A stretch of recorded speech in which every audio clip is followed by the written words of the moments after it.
ओम नमः शिवाय। ओम शुद्धात्मने नमः।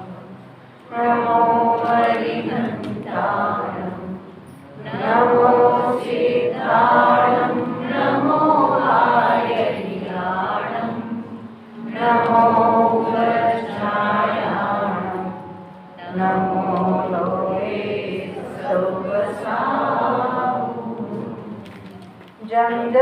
जन्मदेशे जेन विहाणेन जन्मिकालं हि नादं जिनेन नियतं जन्मं वा मरणं वा तं तस्य तं विदेशे तेन विहाणेन तं विकालं हि कोशकनिवारेतुम् इंदो वातजिनिंदो वा एवं जोनिच्छयतो जानवितो वाणि सौपपज्जाये सो सद्दिट्ठि शुद्धो जो संकति सो बुद्धिट्ठि। ये जिनागम के जो अद्भुत सिद्धांत है, वो सिद्धांत समझकर हमें अपने आप को समझना है, हमें अपनी पहचान करनी है, क्योंकि हमने अपने को समझने में, पहचानने में अनादि से हमने भूल की है। और उसी के कारण ये जो मोह राग द्वेष करते रहते हैं, उसके निमित्त से कर्मबंध होता रहता है, उसके निमित्त से, और ये जो चक्र है सा जन्म मरण का, वो चल रहा है। चारों गतियों में हम भ्रमण कर रहे हैं, और इससे अगर हमें छुटकारा पाना है तो ये सिद्धांत समझकर, तत्व का निर्णय करके फिर आत्मसन्मुख परिणाम में सम्य दर्शन प्राप्त होने वाला है। इसके लिए ये तत्व समझना अत्यंत आवश्यक बात है। अभी हम कारणों की चर्चा करते हुए हमने दो कारण देखे थे, उपादान कारण और निमित्त कारण।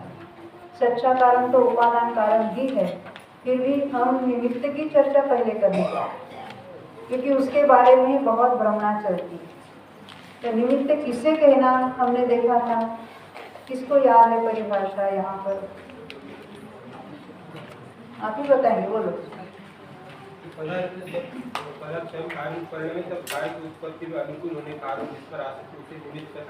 बहुत अच्छा, तो इन्होंने निमित्त कारण की परिभाषा ये सबको याद होनी चाहिए, कंठस्थ होनी चाहिए।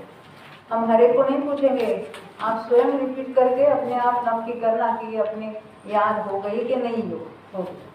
अब हम आगे देखते हैं, पेज नंबर 63 है, मराठी में कौन से पेज है जरा देखना। तीसरा करेगा कि ये सारे सिद्धांत हमें अपने आत्मा पर घटित करना चाहिए। मराठी वाले जरा बता देना पेज नंबर। हाँ उज्ज्वल जरा बता। 64 है। एक कार्य द्रव्य परिणाम में निमित्त है ना, उसके बाद वाला करेगा। अच्छा 64 पर आना, 63 के एंड में चालू होगा। ये सारे सिद्धांत, ये जो सिद्धांत बताए हैं, एक ही जो तत्व बताए हैं, वो हमें देखो, कोई भी हम अभ्यास करते हैं, तत्व सीखते हैं, तो उसमें से यहाँ मैं कहाँ बैठता हूँ ये हमको सोचना।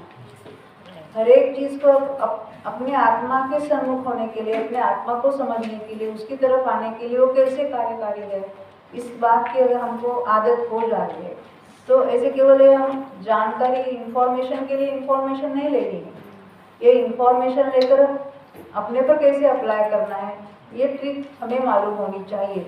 तो ये सीखने का फायदा है।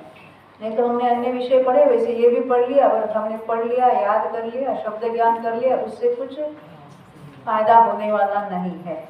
अब आगे देखते देखो, ये सारे सिद्धांत हमें अपने आप पर यानी आत्मा पर घटित करना है, क्योंकि हमारा प्रयोजन तो आत्मा के स्वरूप को, कौन ये आत्मा?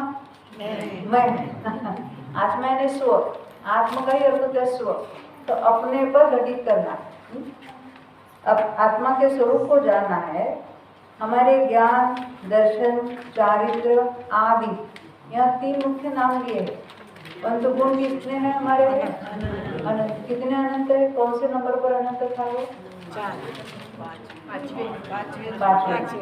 पहिले जीव की पूर्व 3 लाख की समय आकाश के प्रदेश से एक एक द्रव्य में गुण, कौन से द्रव्य की बात है? सभी, प्रत्येक। अकेले जीव द्रव्य की नहीं, सभी। तो ज्ञान, दर्शन, चारित्र आदि अनंत गुणों का कार्य हो रहा है, तो उसमें कारण कौन है? हमें जो अभी ज्ञान हो रहा है निमित्त का, उसमें कारण कौन है? तो हमने सिखाया इसलिए ज्ञान हुआ कि नहीं हुआ, ये हमारा प्रश्न है। हाँ, ज्ञान से ज्ञान होता है। हाँ, देखो कौन हमें मदद करेगा, ये हमें ऐसे निमित्तादि दृष्टि पड़ी ना। अरे कौन सिखाएगा, कौन मदद करेगा, इसके आगे हम कैसे बढ़ेंगे, कहाँ जाएंगे, किसको ढूंढेंगे? तो कहते कौन हमें मदद करेगा? कोई हमारे कार्य में विघ्न तो नहीं डालेगा। विकल्प होते ना, हमें कुछ करना है तो ये कौन मदद करेगा? यानी कोई दूसरा आकर हमें इसमें से निकाल बाहर करेगा, इस संकट से निकालेगा, हमें मदद करेगा। ये जानने का मेरे से नहीं हो रहा है, कोई मुझे सिखाएगा। तो कहते कि इस बात का हमें विचार करना चाहिए। ये हमें स्वयं निर्णय तक पहुंचना चाहिए कि क्या कोई परद्रव्य आकर मेरा सुधार या बिगाड़ कर सकता है। ये हमको निर्णय करना है। हमारे ज्ञान गुण का जानना कार्य तो निरंतर चल रहा है। निरंतर का अर्थ क्या देखा हमने? विदाउट एनी गैप, एक समय का भी अंतर पड़े बिना। इसका अर्थ क्या होता है? हर समय जानना ये कार्य चल ही रहा है हमारा। तो हम जान रहे हैं, यह बात हमारे प्रत्येक के ख्याल में आती है, अनुभव में। हमने सुबह बताया था, ये हमारे समझ में नहीं आ रहा, ये भी जाना ना हमने।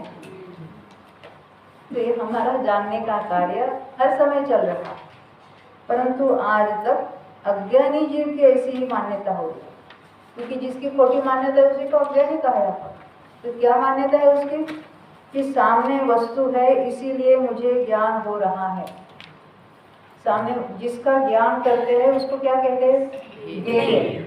क्या कहा? ज्ञेय का अर्थ क्या है हर्षिता? जानने यानी जो जानने में आ रहा है पदार्थ उसको ज्ञेय कहिए। जानता कौन है? ज्ञान। किसको जानता है? ज्ञेय को जानता है। ये शब्द का अर्थ समझ में आए तो कोई ज्ञेय नाम सुनने से कुछ डरने की बात नहीं है। ज्ञान जिसको जानता है उसको कहेंगे ज्ञेय। ज्ञान स्व को जानेगा कि नहीं जानेगा? वो स्व ज्ञेय होगा, और पर को जानेगा वो पर ज्ञेय होगा।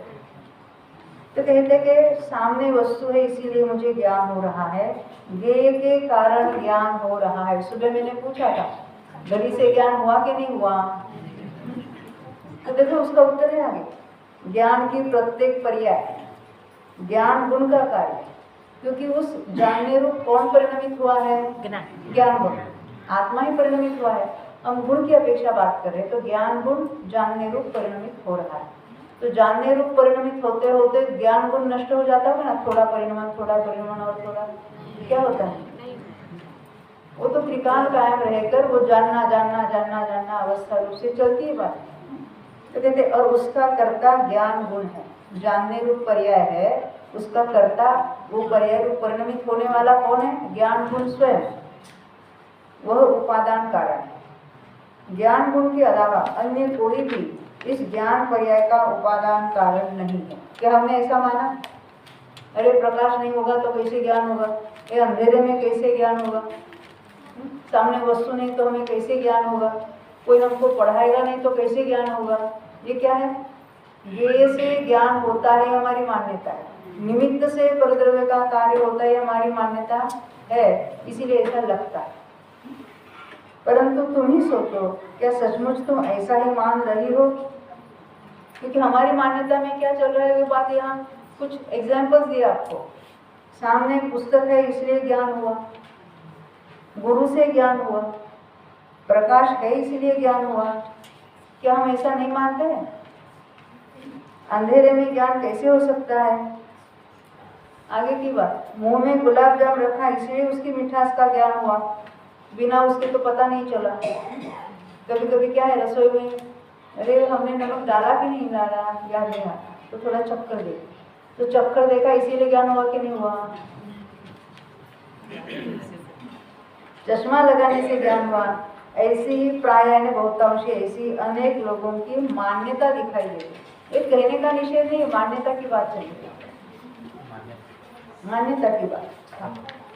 देखो तुम कहोगे, अभी हम बेटी हमको पूछ रही है, ये सभी बातें तो प्रत्यक्ष में इसी तरह पाई जाती है, क्योंकि सामने चीज है इसीलिए हमको ज्ञान होता है। ये तो ऐसा हम अनुभव कर रहे हैं, सामने दिख रही है, ऐसी बातें अनुभव में आती है, तो फिर हम उन्हें जरूर मानेंगे ही। यदि अपने वो मान्यता पर अड़ी है, ऐसा ही दिखाई देता है तो हम ऐसा ही मानेंगे। तुम उनका निषेध क्यों करती? क्या तुम्हें गुलाब जाम खाए बिना ही उसकी मिठास का पता चलता है? क्योंकि हमारे बच्चे हमसे बहस करते हैं ना, उनको लगता है हम ज़्यादा सियाने हैं मम्मियों से। सारे बच्चे ऐसे समझते हैं, हम भी समझते हैं, हम भी हमारे मम्मी को सिखाते थे, हमारे बच्चे हमको सिखाते हैं, उनके बच्चे उनको सिखाते हैं। तुम्हारे आध्यात्मिक उन्नति में पूज्य श्री कांची स्वामी के अनंत उपकार है, उन्हीं के उपदेश से यह मार्ग प्राप्त हुआ है। यह बात तुम ही बारंबार बताती हो, क्योंकि गुरुदेव के तो हम कितने उपकार स्मरण करते बारंबार, तो हम ये तो निमित्त है। और जिन्होंने ऐसा अद्भुत तत्व हमको सिखाया है, उनके प्रति बहुमान आए बिना रहता ही नहीं। फिर भी उन्होंने ही ये बात बताई कि गुरु से ज्ञान नहीं होता, निमित्त से परद्रव्य में कार्य नहीं होता। किसी ने पूछा था उनके शिष्य को, अरे जो कहते गुरु से ज्ञान नहीं होता, तुम बारंबार वहां क्यों जाते हो पढ़ने को? निमित्त से नहीं होता ना, तो तुम सुनने को सोनगढ़ क्यों जाते हो? यही पक्का करने के लिए जाते हैं कि वो बारंबार बताते हैं कि निमित्त से परद्रव्य का कार्य कुछ नहीं होता। बेटी, यहाँ कथन का कौन निषेध कर रहा है? फिर से देखो, गुरु के उपकार का स्मरण करना, उनको कथन में अहोभाव से कहना तुम्हारे बिन हम कैसे जानते, ये क्या है? कथन है। कथन का कोई भी निषेध नहीं है, हम तो गलत मान्यता का निषेध करते हैं। कथन निमित्त की अपेक्षा किया जाता है, परंतु कार्य तो उपादान से होता है।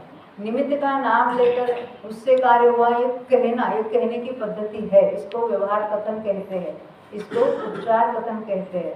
तो कथन का निषेध नहीं है, परंतु यही सर्वथा सत्य ऐसा ही है, ऐसा अगर मानेंगे तो उस मान्यता का निषेध है। समझ में आता है ना? कथन में और मान्यता में अज्ञानी भी वैसा ही कथन करेगा, ज्ञानी भी वैसा कथन करेगा। तो ज्ञानी, अरे मुनिराज जो छठे गुणस्थान वर्ती है, वो भगवान की भक्ति गाते हैं, तो कहेंगे ना तुम्हारे बिना हम कैसे ये सब बातें जानते, तुम्हारे हम पर बहुत अनंत उपकार है, वो नहीं कहेंगे? तो क्या उनके मान्यता में दोष है? अज्ञानी भी पहले गुणस्थान वर्ती ऐसा ही कह रहा है।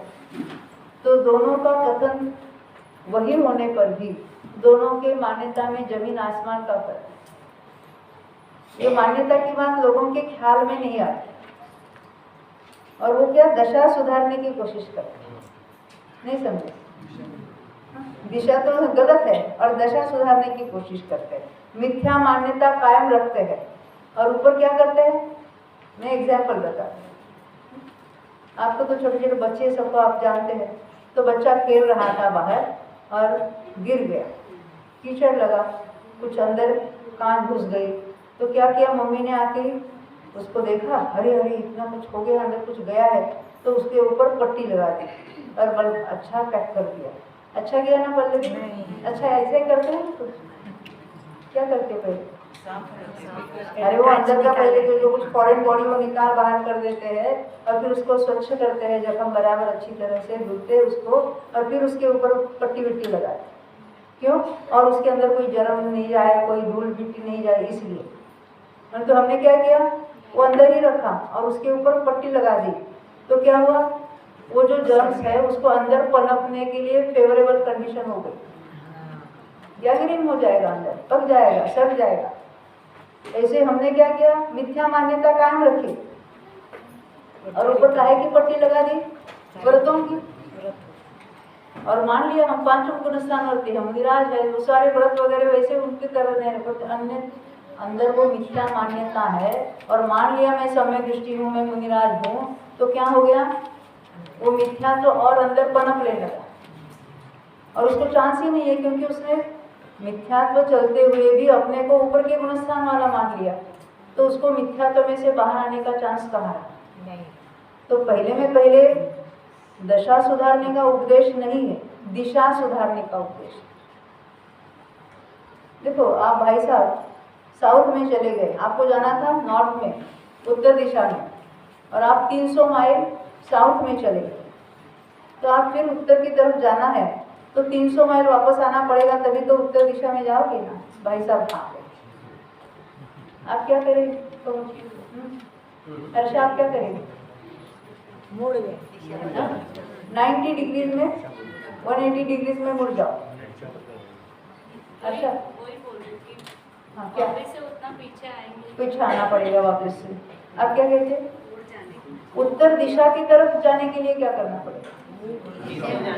जितना नीचे गए उतना ऊपर आने की जरूरत नहीं, दिशा बदल रहा है, बस उल्टे डायरेक्शन चेंज करो तो उत्तर की तरफ मूव हो गया कि नहीं आपका? नहीं समझा। दक्षिण की तरफ मुंह करके आप जा रहे थे, अभी आपको उत्तर की तरफ जाने के लिए क्या करना है? जाने के लिए कुछ नहीं करना है, वहीं से आप मुड़ जाओ 180 डिग्रीज में, तो क्या होगा? आपका मुंह उत्तर की तरफ हो जाएगा। बाद में कितना चलना पड़ता है उसकी बात नहीं है, परंतु आपकी अभी दिशा सही हो गई, आगे की बात तो चलेगी। तो दिशा चेंज करनी है, दशा चेंज नहीं करनी है, ये कह रही हूं। हमारे सारे के प्रयत्न क्या होते हैं? हम दशा सुधारने की कोशिश करते हैं। हम इतना करते हैं, फिर हमने ये व्रत लिए, इतना पार है, अभी इसके आगे के व्रत लिए, फिर हमने ये प्रतिमा अंगीकार की, फिर हम अब आगे बढ़ेंगे, तो हम बहुत आगे बढ़े ऐसा सोचते हैं। परंतु अभी सच्चे देव, सच्चे गुरु, सच्चे शास्त्र का निर्णय नहीं है, तो उसका गुणस्थान कौन सा है? पहला। और यहाँ क्या उसको क्या लग रहा है? मैं इतने प्रतिमाधारी हो गया, मैं इतना संयमधारी हो गया। क्या हुआ उसका? कितना प्रोसेस हुआ? कुछ नहीं हुआ, उसका विरुद्ध दिशा में ही चल रहा है। और ये बात ख्याल में नहीं आती, क्योंकि बाह्य जो व्रत त्याग होते उसी की महिमा आती है लोगों को, परंतु ये सच्चा मार्ग क्या है, जब तक अंतरंग में उसकी पहचान नहीं होती है तब तो मार्ग की शुरुआत ही नहीं हुई है। पूरा मोक्ष अत्यंत सरल है, कुछ उसमें डिफिकल्ट नहीं है, फिर भी हमने ऐसे कुछ मान कर रखा है, ऐसे सुन कर रखा है, और परस्पर एक दूसरे को उपदेश भी ऐसा ही सुनने को मिलता है। सच्चा उपदेश बहुत रेयर ही मिलता है। और गुरुदेव की भाषा में कहना है कि भागवत के कान में ये बात पड़ सकती है, भाग्यवंत ना काने आवाज पड़े। भाग्यवंत का अर्थ क्या? कैसे पूर्व का कोई अद्भुत पुण्य का उदय हो तो ऐसी बात सुनने को मिलती है। केवल सुनने की बात है, सुनने के बाद केवल सुनने से काम नहीं चलेगा, सुनकर वो समझना भी चाहिए। क्योंकि हमने सुना, अपन कन्नड़ में चल रहा था प्रवचन किसी का, तो सुनना हमारे क्या काम का, क्योंकि हम वो भाषा ही नहीं समझते। तो सुना हमने, हम हिंदी जानते हैं, हिंदी में सुना, पर वो द्रव्य क्या है, पर्याय क्या है, गुण क्या है, कुछ मालूम है। जब गुरुदेव को पहली बार सुनते थे ना, हमने पहली बार सुना, तो क्या हमने सुना? हाँ हाँ हाँ, समझाए वो क्या है, ये दो के अलावा कुछ नहीं समझे थे हम, परंतु कुछ अद्भुत बात हो रही है इतना समझते थे। उनका एक एक अक्षर में लिख लेती थी, मेरी आदत थी प्रवचन को लिख लेने की। ये सारे हमारे 3 गुरुओं के नाम लिए ना, नेमा काका है, वो बुलंदशहर वाले है, कैलाश चंद जी, वो कामदार है, उनके सारे नोट्स मैंने अक्षर टू अक्षर लिख के रखे, अभी भी है हमारे पास, बस उसकी पत्रावली हो गई पूरी ऐसी, फिर भी उसके भी जेरॉक्स करके रखे हमने। तो ये जो बात हमें मिली उनसे, तो उन्होंने क्या कहा? भाग्यवान के कान में ये बात पड़ती।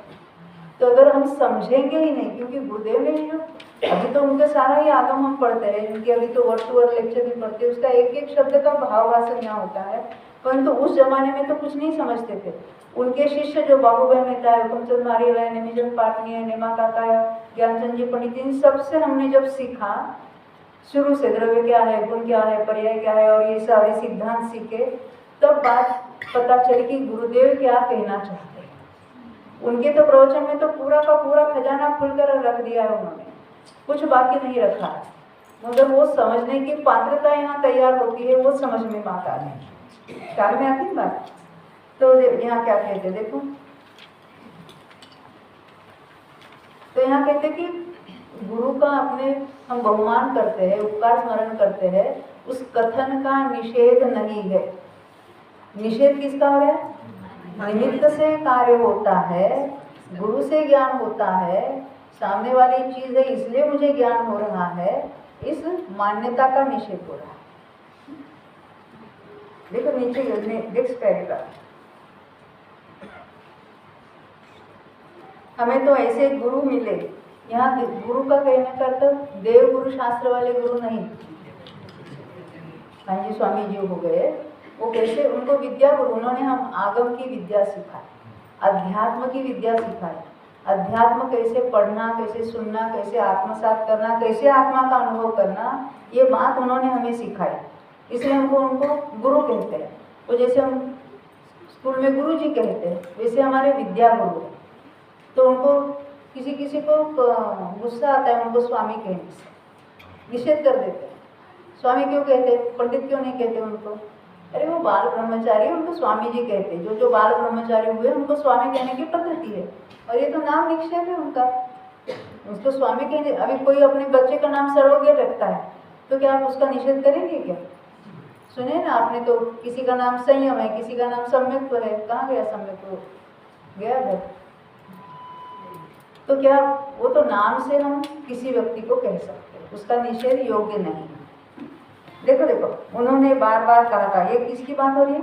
कांजी स्वामी ने जो बार बार कहा था, अरे जीवो, तुम्हें जो यह ज्ञान हो रहा है वो तुम्हारे उपादान से हो रहा है। ज्ञान की प्रत्येक पर्याय स्व समय में अपने उपादान से होती है, और जो होने वाली है वो होती ही है, ही लगा है। कोई समझाने वाला नहीं इसलिए नहीं होती, ये बात नहीं है। वो सारे पांचों समवायों की परस्पर सापेक्षता वहाँ होगी ही, वो तो हम बाद में सीखने जा रहे हैं।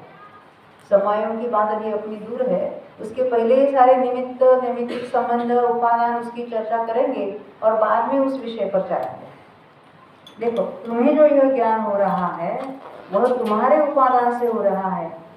यह जो उपदेश, यह वाणी है, यानी गुरुदेव जो बोलते थे वो कह रहे, ये जो उपदेश है, यह जो वाणी है, वह तो भाषा वर्गना का कार्य है। तो भाषा वर्गना किसका नाम है?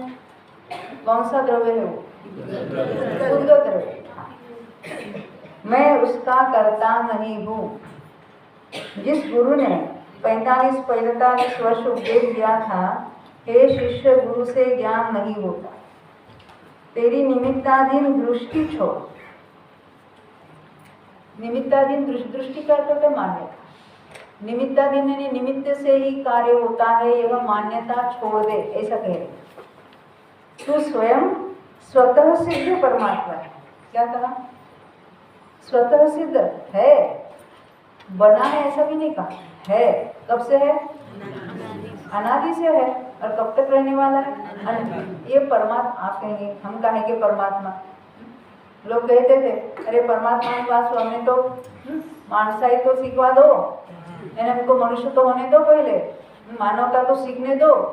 तो कहते उस बात की चर्चा नहीं है, पर्याय की बात नहीं है। स्वभाव से मैं कौन हूँ, तो जैसे परमात्मा का स्वभाव है वैसा मेरा स्वभाव है, और उसी को यहाँ मैं रूप से स्वीकार करना है। तो कहते कि तू स्वयं स्वतः सिद्ध परमात्मा है, इस बात को नक्की कर, ऐसा निर्णय कर। ऐसे गुरु के अनंत उपकार को स्मरण न करे वह शिष्य कैसा? ख्याल में आती है? अभी बेटी भी हमसे कहती, तुम भी तो कहती हो कि माँ तुम्हारे कितने उपकार है, हमें छोटे से बड़ा करते समय कभी कोई दुख भी नहीं महसूस होने दिया, और अब सच्चा धर्मोपदेश देकर हमें संसार सागर पार करने की कला सिखा रही हो। बेटियों, वचन द्वारा उपकार स्मरण करना, यह तो कृतज्ञता व्यक्त करनी है। उसके प्रति हमारे अहोभाव जो होते हैं, किसी से हमें सच्चा उपदेश मिला है तो सहज रूप से ऐसे भाव आते हैं कि उसका उपकार हम स्मरण करें। उस समय मान्यता में कोई आँच नहीं आती। कथन करने से मान्यता कोई बिगड़ने वाली है ऐसी बात नहीं है। ज्ञानी और अज्ञानी दोनों के कथन समान भाषित होने पर उन दोनों के अभिप्राय में, मान्यता में जमीन आसमान का अंतर होता है। वो अभी बात मैंने की थी। अब आगे जो पढ़ते थोड़ा वो मैंने बीज का भी आपको उदाहरण दिया था सुबह, उसको छोड़ देते हैं, थोड़ा आगे देखते हैं।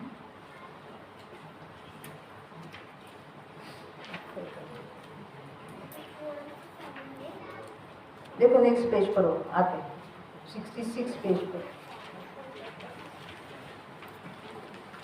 जिनागम में अधिकतर कथन, मराठी में कौन सा है? 67 है, 66। हाँ, जिनागम, जिनागम है नहीं, जिनागम, जिनेंद्र भगवान ने बताए हुए जो शास्त्र है, आगम है, उसकी जो लिखित रूप से रचना हुई है उसको हम यहाँ जिनागम कहेंगे। जिनागम में अधिकतर कथन ऐसा औपचारिक कथन है, उसको क्या कहेंगे? व्यवहार कथन। ये व्यवहार और निश्चय, निश्चय जो है वो कथनी में होता है, कथन में होता है। वस्तु, निश्चय वस्तु और व्यवहार वस्तु ऐसे दो वस्तुएं नहीं होती। क्या काम कर लेंगे? दो वस्तुएं है ना, एक चाय की बरनी, एक कांच की बरनी ना। एक ही वस्तु को निमित्त की अपेक्षा, सहचर की अपेक्षा उसकी कह देना, यह औपचारिक कथन, इसको कहेंगे व्यवहार कथन। और जो जैसी है उसको वैसी कह देना, वह निश्चय। देखो वहां निमित्त का ज्ञान कराया जाता है। ये औपचारिक कथन क्यों कहते हैं? जहां दो द्रव्यों का मिलकर कथन है कि इस द्रव्य ने इस द्रव्य का कुछ किया, नक्की समझ लेना ये कैसा कथन है? औपचारिक कथन है, व्यवहार कथन है। जीव ने कर्म को बांधा, जीव ने 4 घाती कर्म का नाश करके केवल ज्ञान प्राप्त किया, कैसा कथन है? दो द्रव्यों का मिलकर कथन है, तो बिल्कुल आंखें बंद करके आप समझ सकते हो क्या ये व्यवहार कथन है। क्योंकि कोई भी एक द्रव्य दूसरे द्रव्य का कार्य यानी उसकी पर्याय कुछ भी पलट नहीं सकता, कुछ भी उसको मदद करके थोड़ा कुछ पुश करे, ऐसा कुछ नहीं हो सकता उसके अंदर। तो ये व्यवहार कथन है, कहने के लिए ऐसा कह देते। यहाँ कहते हैं कि वहां निमित्त का ज्ञान कराया जाता है, निमित्त की उपस्थिति बताई जाती है। उस कथन का मर्म यानी रहस्य नहीं जानने के कारण शास्त्र पढ़कर भी, क्या कहा, ये जिनागम के शास्त्र पढ़ने वाले ही ये निमित्ताधीन दृष्टि, और वो शास्त्र खोल खोल कर एक एक वाक्य बताते हैं, उनको याद भी होता है तो डर डर बोलते, देखो यहाँ ये क्या है कि नहीं, यहाँ लिखा है कि नहीं, इसके बिना कार्य नहीं हो रहा है। अरे परंतु वो व्यवहार कथन है, ये तो समझ लो। क्योंकि शास्त्र भी पढ़ना कैसे, उन्होंने उस दिन बात बताई थी ना, बच्चा देरी से आता है, सियाना है, बहुत सियाना है, तो माँ उसको बहुत सियाना है ऐसा कह रही कि उसको डांट रही है, तो उसका भाव बराबर समझनी चाहिए। ऐसे ही निमित्त के कथन आते हैं, तो यहाँ ये निमित्त का कथन है, ऐसा है नहीं है, परंतु वहाँ उपादान से ही कार्य हुआ है। ये समझने की जिम्मेदारी किसकी है? हमारी। नहीं तो पहले से ही निमित्ताधीन दृष्टि थी, अब शास्त्र पढ़कर भी उसको और पुष्ट कर दिया। ख्याल में आती है ना, ये कर्म सिद्धांत तो पढ़ने से निमित्ताधीन दृष्टि नहीं होती है, गलत मान्यता के साथ उसका अर्थ लगाने से होती है।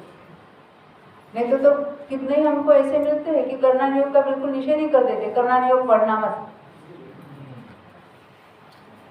क्यों नहीं पढ़ना? बोलो। मुनिराज को टाइम पास नहीं हो रहा था, इसलिए उन्होंने इतने ग्रंथ लिखकर छोड़े। दर्शन आचार्य हुए थे, उन्होंने तो भूतबली और पुष्पदन को सिखाया, उन्होंने तो इतना षट्करण की रचना की, उन्होंने वो धवला वगैरह आदि शास्त्र भी विल्सन स्वामी ने उस पर टीकाएं रची, इतने बड़े बड़े शास्त्र हुए हैं, तो उनको टाइम पास नहीं हो रहा था इसलिए लिखे। कर्णान योग के ग्रंथ क्यों लिखे? कर्म की थियोरी क्यों लिखी? एक कर्म से कार्य होता है इसलिए नहीं लिखी। अरे वो तो ज्ञान का गेय है, उसमें उपयोग की इतनी सूक्ष्मता होती है, वस्तु स्वरूप का सही ख्याल में आ जाता है, ज्ञान में आ जाता है कि उस उपयोग की सूक्ष्मता में। देखो यहाँ पर भी क्या है, कैसे जान रहे हैं? बिना राग द्वेष से। जब हम पढ़ रहे हैं तो बाहर की कुछ याद आती है हमको दुनिया की, हमारा पूरा फोकस कहाँ है? विषय को जानने के प्रति हम फोकस है। कर्णान योग में तो इतनी गहरी बात है कि उसमें जानने में इतना उपयोग सूक्ष्म होता है कि पूरी दुनिया भूल जाते हैं। ये राग द्वेष रहित होकर जानने का जो कार्य होता है वो बहुत कार्यकारी है। जो समय दृष्टि है, जो मिराज है, उनके लिए तो असंख्यात गुना निर्जरा का कारण है।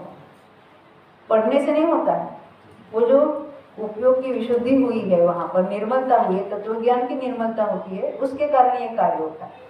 ये कोई भी अनुयोग बेकार का नहीं है, चारों ही अनुयोगों का तात्पर्य वितरागता है। तो उसमें से कैसी हमको हासिल करनी है ये हमें मालूम होना चाहिए, ख्याल है? क्योंकि बहुत सारे लोगों में भ्रमणा पाई जाती है, क्यों पढ़ना इतना कर्म का, हमें तो आत्मा की बात पढ़ाओ, हमें तो ये तो गुणस्थान मार्गनास्थान इतने विकल्प क्यों कराते हो, ये विकल्प लगते हैं। और दुनियादारी के विकल्प नहीं लगते हैं, क्यों? विकल्प कहकर इसका निषेध करते हैं और बाकी दुनियादारी के वो अच्छे लगते हैं। आगे बढ़ते देखो, आपको स्टोरी सुननी थी ना?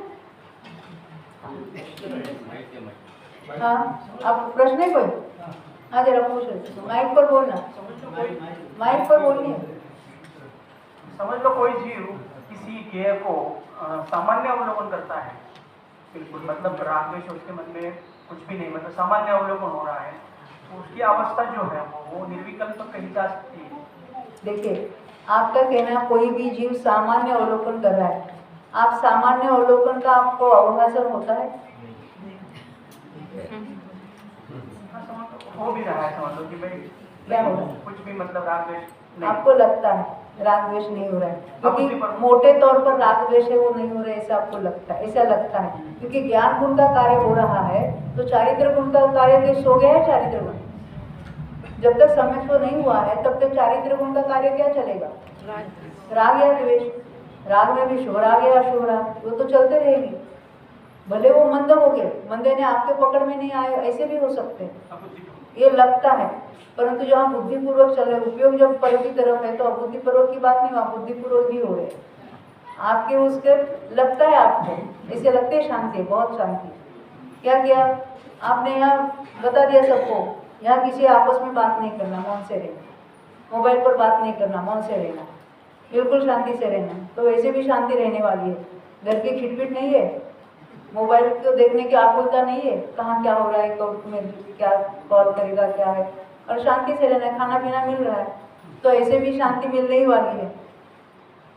ख्याल में ये लगता है हमको सामान्य अवलोकन, उसको सामान्य अवलोकन नहीं कहते।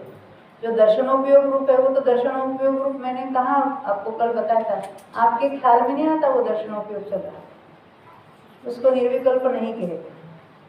विकल्प के बहुत अर्थ होते हैं, विकल्प का एक अर्थ राग द्वेष भी होता है, राग जिसको कहेंगे, भेद करने को उसको भी विकल्प कहेंगे। आप कहेंगे हमें यहाँ बम्बई, यहाँ से बम्बई जाना है, क्या क्या विकल्प है? आप ट्रेन से जा सकते हैं, टैक्सी से जा सकते हैं, प्लेन से जा सकते हैं, इसको भी विकल्प कहेंगे। उसके अलग अलग अर्थ होते हैं, परंतु जहाँ आप जान रहे हैं तो वहाँ सामान्य जानने का कार्य नहीं, वो तो सामान्य नहीं, वो तो विशेष अवलोकन हो। जानने का कार्य विशेष अवलोकन है, और सामान्य अवलोकन को दर्शन कहते हैं, दर्शनोपयोग कहते हैं। और ऐसा दर्शनोपयोग चलता रहे और अब निर्विकल्प हो जाए, ऐसा नहीं होता। आगे बढ़ते हैं, देखो तो जैसे आपने जो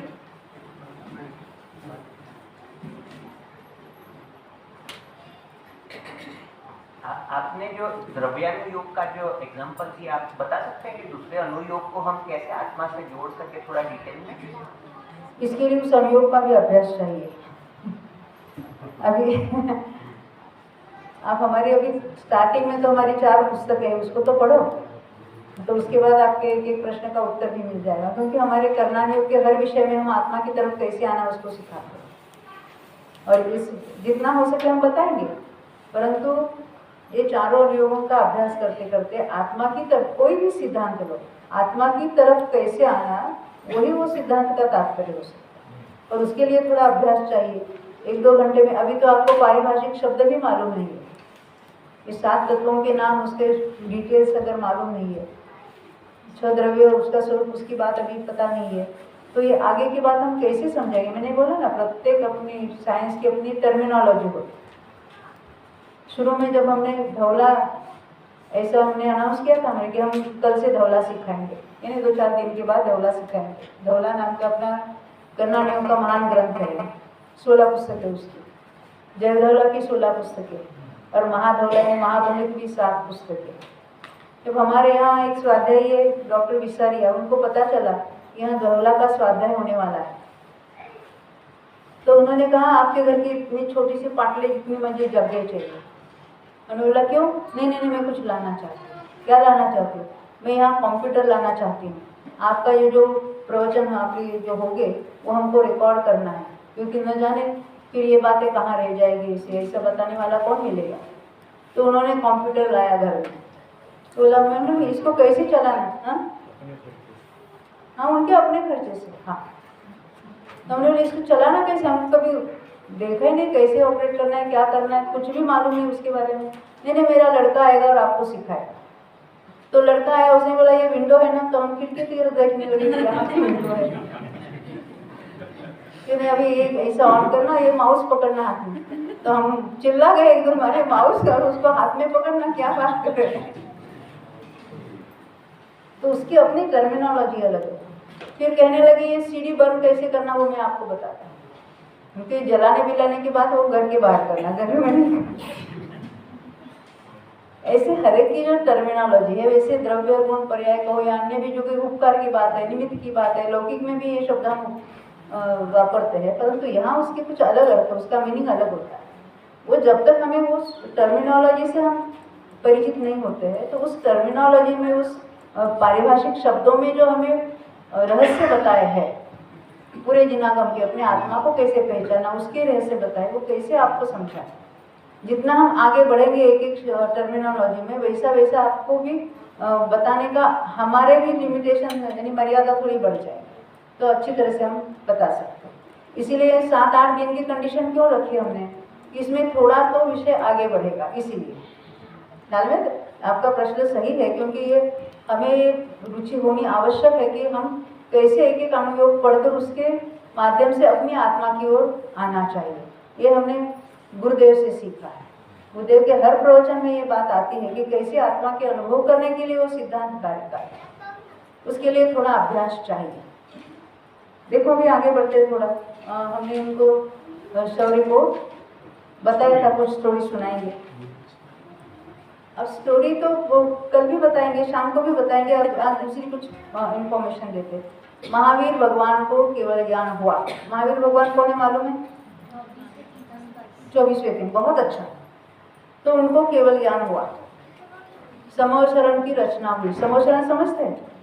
जब किसी को वो तीर्थंकर होने वाले उनकी अयंत अवस्था प्राप्त होती है, तो वो देव इंद्रादि आकर वो समोचरण की रचना करते हैं। बीच में गंधकुटी होते हैं, वहाँ तो वो सब विस्तार से मैं नहीं जाऊँगी, जहाँ भगवान विराजमान होते हैं और उनकी चौर ऐसे 360 एंगल में 12 सभाएं होती है।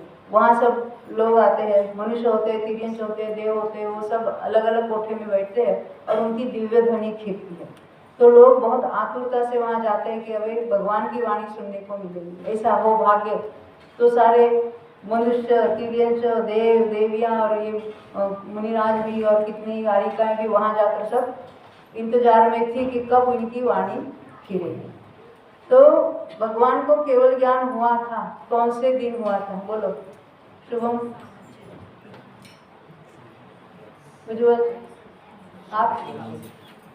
हाँ बोलिए। हाँ, वैशाख शुक्ल दशमी। और उनकी वाणी कब थी? श्रावण कृष्ण यानी वदी एक कब? देखो अभी ये वदी कहने से कंफ्यूजन है। श्रावण वद्य कहते हैं, वद्य ने वदी कृष्ण पक्ष। तो आप जब तक उनकी वाणी नहीं खिली, मैं वो बात पर बाद में आती हूँ। वैशाख शुद्ध दशमी को केवल ज्ञान हुआ। प्रत्येक तीर्थंकर का ऐसा है कि जिस दिन केवल ज्ञान हुआ है और उनकी वो समोचरण की रचना भी होती है, वाणी भी छूटती है और सब जीवों को दिव्य ध्वनि सुनने का लाभ मिलता है। परंतु यहाँ प्रतिदिन लोग जाते रहे, परंतु भगवान तो मौन। अरे तीर्थंकर है तो बिना उपदेश के, बिना उनके समोचरण के, विदा वाणी के तो मोक्ष नहीं है। कुछ न कुछ कितने ही साल तक तो तीर्थंकर पद में रहेंगे ही रहेंगे। सामान्य अरिहंत ऐसे है कि अंतर में केवल ज्ञान हुआ, अंतर्मुख में 13वां पार किया, 14वां पार किया और मोक्ष गया, ऐसा हो सकता है। तीर्थंकर को वो फैसिलिटी नहीं है।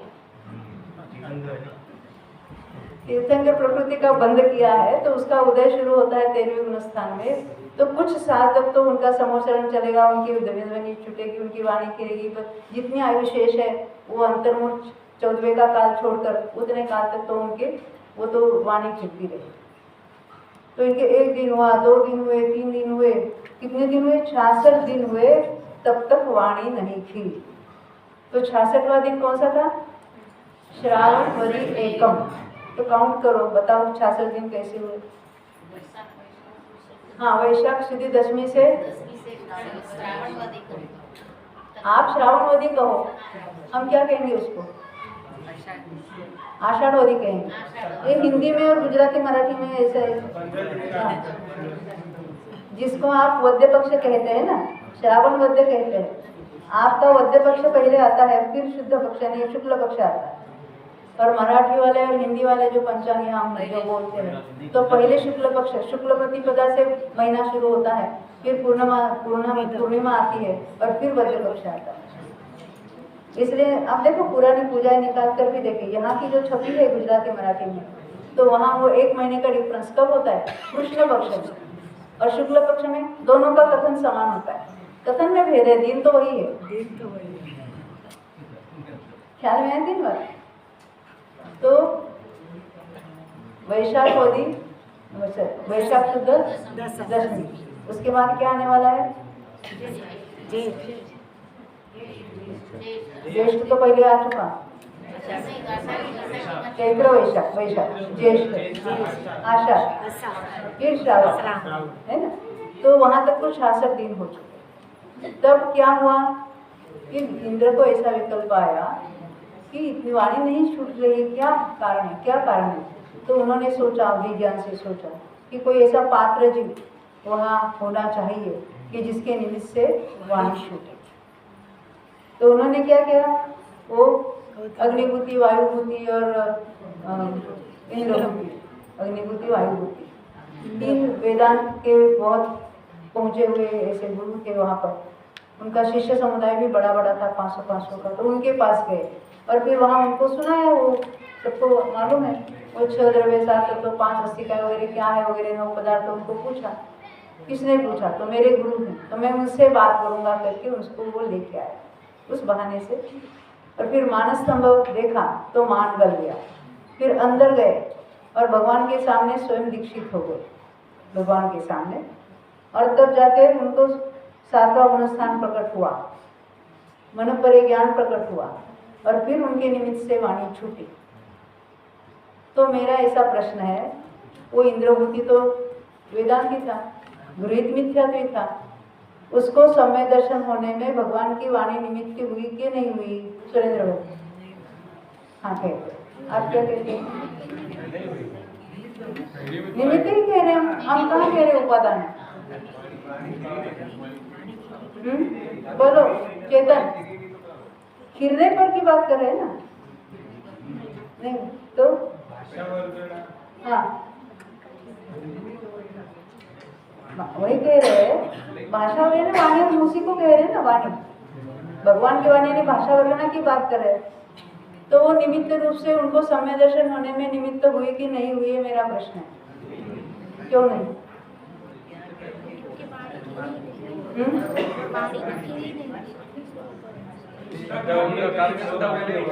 हाँ बोलो वाणी तो दोनों कार्य का काम एक नहीं था उस वक्त। पहले सम्यक दर्शन हुआ, वाणी बाद में फिरी। बराबर। अच्छा, तो वही मेरा प्रश्न है, सम्य दर्शन में कौन निमित्त था?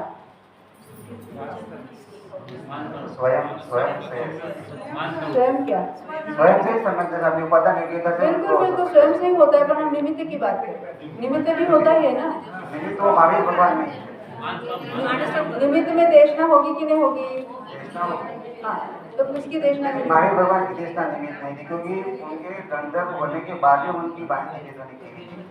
हाँ, तो उनके निमित्त कौन था? मानस का बोल रहे हैं। तो पूर्व की देशना थी, पूर्व भव की देशना थी, तब तो कार्य नहीं हुआ था। अब यहाँ वेदांत में जन्म हुआ था, और वहाँ पर मानस स्तंभ को देखा ना, भगवान के दर्शन हुए, वहाँ तो मूर्ति विराजमान होती है ना मानस स्तंभ में, तो वहाँ उनको देखकर स्मरण हुआ, वो वहाँ आत्मा के यानी वो सारे वो निर्णय हुआ, वो सब भाव भाषण हुआ, सब समझ लेना। हम कहते देखते देखते तो समय दर्शन नहीं होता, देखकर वो है प्रतिमान योग का कथन होगा वहाँ पर, परंतु उसमें सारे वो देशना लब्धि वगैरह सारे लब्धि पूर्वक उनको तो सम्यक तो हुआ, फिर अंदर गए और भगवान के सामने वो दीक्षित हो गए।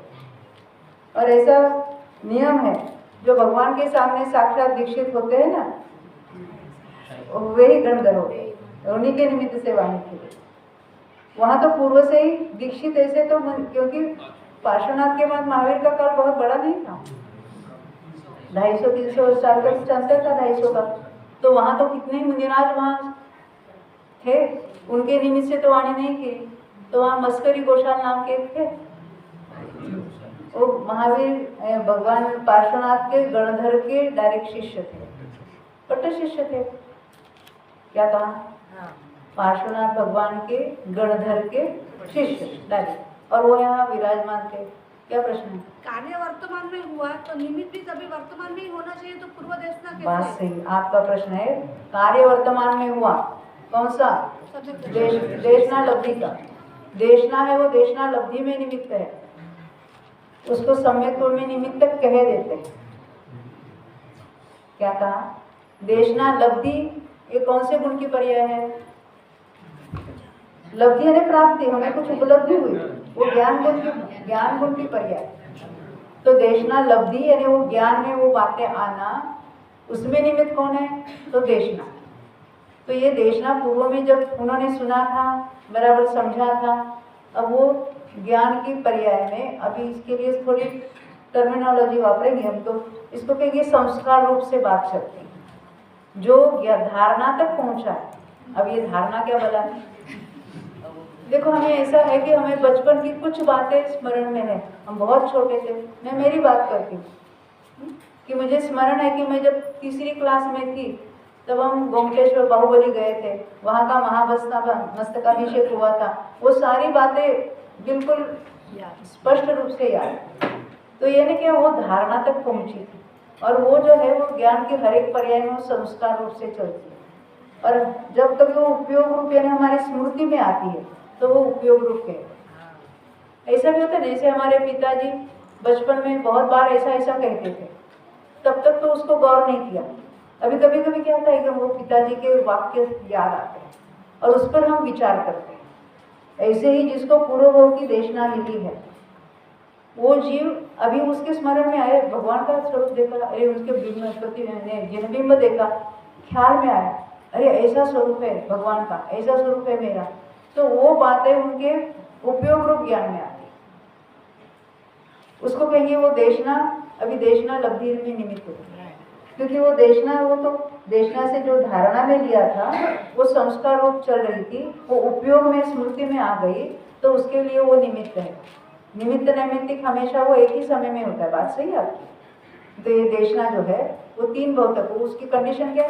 संगी पंचेंद्रिय होना चाहिए, जिनमें बीच में असंगी हो जाए तो उसकी वो धारा नहीं चलेगी, वो ज्ञान की धारा में कंटिन्यूएशन में नहीं चलेगी। अभी 5 मिनट है, आगे चलते जरा। एक प्रश्न है, हाँ पूछो। सौधर्म इंद्र को अवधि ज्ञान तो उपलब्ध था, तो भगवान के वाणी 66 दिन की थी नहीं, तो 66 दिन बाद उनको विकल्प आया कि यहाँ पे कोई उपयुक्त जीव है नहीं, इसलिए वो वाणी की नहीं। तो ये विकल्प उनको पहले दिन क्यों नहीं आया? हमारा पॉइंट आप प्रूव करे, वाणी खिरने का कार्य हुआ तो गणधर वाणी क्यों खीरी भगवान की? भवि भागन वच जोगे वशाय, भव्य जीवों के भाग्य से और आपके वचन योग से, परंतु वो खिरने का टाइम, उसमें उपादान कारण कौन था? महावीर भगवान का इंद्र के गौतम गंधर। उपादान कारण कौन था? गौतम गंधर, महावीर भगवान के इंद्र, हाँ महावीर भगवान। आप क्या कह रहे हैं?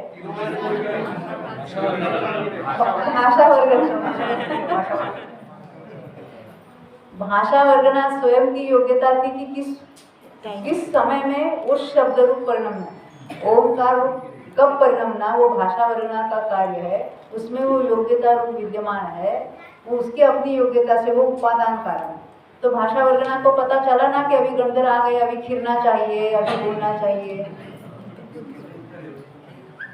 ये इंद्र को पहले क्यों नहीं विकल्प पाए? तो हमारा पॉइंट आप सिद्ध कर रहे थे, पहले उनको क्यों नहीं विकल्प आया? पहले लगाते तो पहले खिर जाती कि नहीं वाणी? हाँ नहीं, अरे वो उपादान का जो समय निश्चित है तो वही उसी निमित्त से खिर थी, और वो निमित्त भी उसी समय आता है। और वो इंद्र को भी विकल्प तभी आया, पहले नहीं आया। पहले क्यों नहीं आया? अवधि ज्ञान तो पहले था कि नहीं था? तादृशी जायते बुद्धि यादृशी भवितव्यता। हमारे भी कभी कभी ऐसा था ना, हमको ऐसे कोई बात सूझ जाती, अरे ये पहले क्यों नहीं ऐसा ख्याल में आया, अभी क्यों ऐसा ख्याल में होते कि नहीं, घर में भी बातें होती। तो कहते हैं ये तो प्रत्येक समय की पर्याय सुनिश्चित है, अपने ही उपादान से होती है। वो महावीर भगवान उनके उपादान नहीं थे, वो भाषा वर्गना उसका उपादान। हम कहेंगे निमित्त से, वो गणधर की उपस्थिति नहीं थी, बहुविजयों का भाग्य नहीं था, आपका वचन योग नहीं था, वो वचन योग भी निमित्त में चला। ये सब अलग अलग निमित्त है उसके। तो निमित्त से कार्य नहीं, निमित्त उसका निर्णायक नहीं है कि कार्य कब होगा, उसका नियामक निमित्त नहीं होता, अन्य कोई द्रव्य उसका नियामक नहीं होता। हाँ बिल्कुल, क्योंकि भाषा वर्गना वो उस रूप परिणमित होकर फिर है। हो गया समय? अभी और कुछ प्रश्न है तो ये इसको पूरा करते हैं यहाँ से पढ़कर। 66 पेज पर है, देखो। भगवान महावीर को केवल ज्ञान हुआ, संवत्सरण की रचना हुई। भव्य जी उपदेश सुनने के लिए रोज आते थे, परंतु 66 दिन तक द्विवेदी खिली नहीं। इंद्र ने अवधि ज्ञान से जानकर वैदिक साधु इंद्रभूति से प्रश्न पूछकर अपने गुरु से चर्चा करने के लिए बुलाया। इंद्रभूति, वायुभूति, अग्निभूति अपने 500 शिष्यों से इस संवत्सरण में आ गए। मानस स्तंभ देखते ही उनका मान गल गया, यानी समय दर्शन हुआ, और भगवान के सामने जाकर उन्होंने दिगंबर मुनि दीक्षा ग्रहण कर ली। दिव्य ध्वनि खिलने लगी। ये श्रावणवदी एकम को और क्या विशेषता है, क्या क्या हुआ था? गौतम शासन के वही तो है ना, उनकी दिव्य ध्वनि खिली निवेश। किसी तीर्थंकर की समासन में दिव्य ध्वनि खिलती है, उसका शासन शुरू है कहेंगे हम, तो वीर शासन जयंती कहेंगे। तो वो श्रावणवदी एकम की और क्या विशेषता, ये मैं पूछ रही हूँ। नहीं मालूम? काळाची सुरुवात, हाँ काळाची सुरुवात हाँ, चौथा काल कब शुरू हुआ? युग परिवर्तन जो होता है ना, उसकी शुरुआत श्रावणवदी एकम से होता है। बात सही, अभ्यास है। देखिए